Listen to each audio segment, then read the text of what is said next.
பல்வேறு மாநில வரியை அவர்கள் பெற்றுக்கொண்டு பொருளாதாரத்தில் 8% கீழாக மத்திய அரசு இருக்கிறது.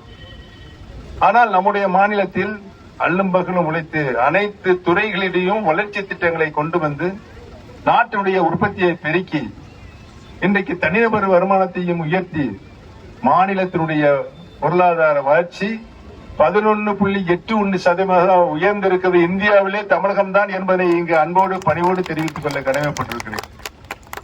இது 20 ஆண்டு காலத்தில் ஏற்படாத வளர்ச்சியை நம்முடைய மாண்புமிகு முதலமைச்சர் அவர் ஏற்படுத்தி தந்திருக்கார் என்று சொன்னால் வருமானமும் கூடும், நம் மாநிலத்தினுடைய பொருளாதாரமும் கூடும் என்பதனை சித்தாந்தமாக வைத்து 5 ஆண்டு காலம் கடுமையான மாண்புமிகு முதலமைச்சர் அவர் உழைத்த உழைப்பின் காரணமாக இன்றைக்கு மத்தியில் இருக்கின்ற அரசு நம்மளுக்கு நிதியை தர மறுத்தாலும் மாநிலத்தில் இருக்கின்ற மாநில நிதியை மட்டுமே வைத்துக் கொண்டு இவ்வளவு மக்கள் நலத்திட்டங்களை, அதுவும் தொலைநோக்கு திட்டங்களை, தொலைநோக்கு திட்டம் என்று சொன்னால் திட்டத்துடைய முழு பயனும் நம்முடைய பயனாளிகள் பொதுமக்களுடைய திருக்கரங்களை நேரடியாக கிடைக்க செய்கின்ற ஆட்சி மாண்புமிகு முதலமைச்சர் சாதனையாக நிகழ்த்தி கொண்டிருக்கிறார்கள் என்பதனை நான் சுட்டிக்காட்ட கடமைப்பட்டிருக்கிறேன்.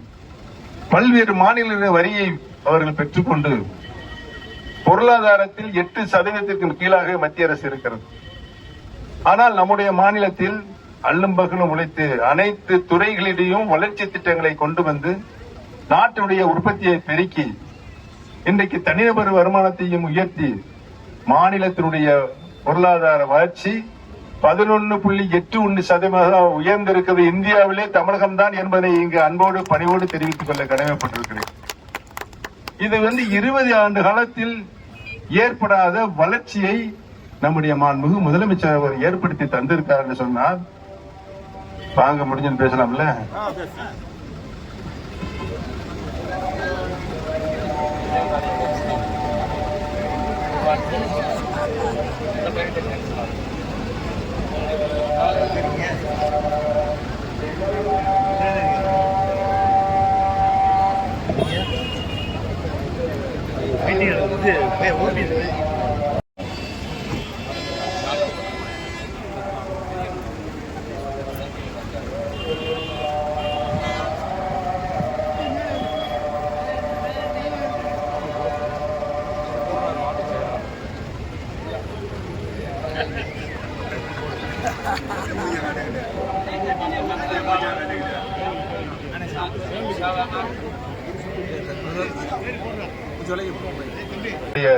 வருமானமும் கூடும், நம் மாநிலத்தினுடைய பொருளாதாரமும் கூடும் என்பதனை சித்தாந்தமாக வைத்து 5 ஆண்டு காலம் கடுமையான மாண்புமிகு முதலமைச்சர் அவர் உழைத்த உழைப்பின் காரணமாக இன்றைக்கு மத்தியில் இருக்கின்ற அரசு நம்மளுக்கு நிதியை தர மறுத்தாலும் மாநிலத்தில் இருக்கின்ற மாநில நிதியை மட்டுமே வைத்துக் கொண்டு இவ்வளவு மக்கள் நலத்திட்டங்களை, அதுவும் தொலைநோக்கு திட்டங்களை, தொலைநோக்கு திட்டம் என்று சொன்னால் திட்டத்துடைய முழு பயனும் நம்முடைய பயனாளிகள் பொதுமக்களுடைய திருக்கரங்களை நேரடியாக கிடைக்க செய்கின்ற ஆட்சி மாண்புமிகு முதலமைச்சர் சாதனையாக நிகழ்த்தி கொண்டிருக்கிறார்கள் என்பதனை நான் சுட்டிக்காட்ட கடமைப்பட்டிருக்கிறேன்.